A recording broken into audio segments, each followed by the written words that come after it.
Imagine hiking through one of the coldest places on Earth. You and your friends are experienced mountaineers. You're well trained, properly equipped, and only days away from completing one of the toughest expeditions in the Soviet Union. Then, something happens. You slash your tent open from the inside, leave behind your boots, coats, food, and equipment, run barefoot into temperatures below -30 degrees Celsius, and never return. More than 65 years later, nobody can say with complete certainty what happened on that mountain. This is the story of the Dyatlov Pass incident. To understand why this mystery continues to fascinate people, we need to go back to January 1959. A group of 10 university students and graduates from the Ural Polytechnic Institute set out on an ambitious skiing expedition through the northern Ural Mountains. Their goal was to complete a Category 3 hiking expedition, the highest certification available in the Soviet Union. Leading the group was 23-year-old Igor Dyatlov, an experienced mountaineer. The team consisted of skilled hikers who had survived difficult expeditions before.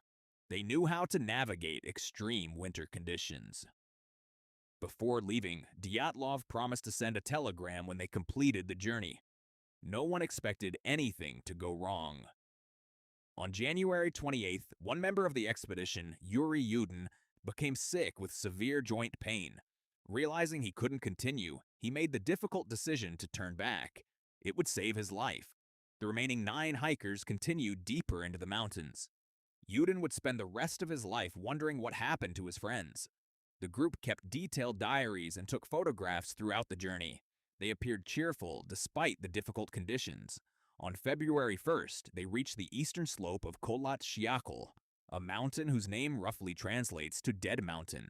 Despite its unsettling name, historians believe it simply referred to the area's lack of wildlife. Instead of camping in the shelter of the nearby forest, the group pitched their tent on the exposed mountainside. It would become their final campsite. Weeks passed. No telegram arrived. Eventually, rescue teams of volunteers, students, soldiers, and the Soviet military began searching the mountains. On February 26th, they found the tent. Inside were backpacks, food, cameras, warm clothing, and boots. Almost everything needed to survive remained untouched. Even stranger, investigators concluded the tent had been cut open from the inside. Instead of leaving through the entrance, someone had slashed through the fabric before climbing out. The obvious question was, why? Footprints led away from the campsite toward a nearby forest. Some hikers were barefoot. Others wore only socks. A few had only one boot. The footprints stretched for more than a kilometer. Stranger still, they appeared calm. There was no sign of running or panic. If the hikers had fled from immediate danger, why were they walking? The first 2 bodies were discovered beneath a large cedar tree. They belonged to Yuri Doroshenko and Georgy Krivonishenko. Both were wearing very little clothing. Nearby were the remains of a small fire they had attempted to build. Broken branches high in the trees suggested one of them had climbed up, perhaps searching for the tent or looking for whatever had driven them away. Over the following weeks, 3 more bodies were found between the cedar tree and the abandoned campsite. Igor Dyatlov, Zinaida Komogorova, Rustam Slobodin. Investigators believed they had attempted to return to the tent after realizing they couldn't survive without their supplies. They never made it. The mystery deepened when the remaining 4 hikers were finally discovered beneath several meters of snow inside a ravine. Unlike the others, they had suffered severe internal injuries. Lyudmila Dubanina had multiple broken ribs. Semyon Zolotaryov had crushing chest injuries. Nikolai Thibault Brignole had suffered a major skull fracture.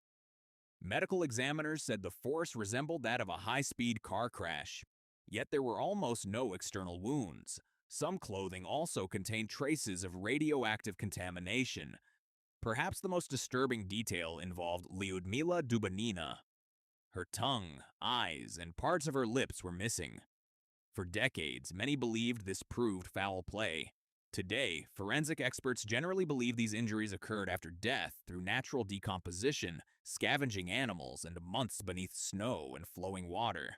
The Soviet investigation struggled to explain the tragedy. Its official conclusion simply stated that the hikers had died because of a compelling natural force. No further explanation was given. The case was closed, and many files remained inaccessible for decades, fueling speculation. What do you think happened that night? Let us know in the comments.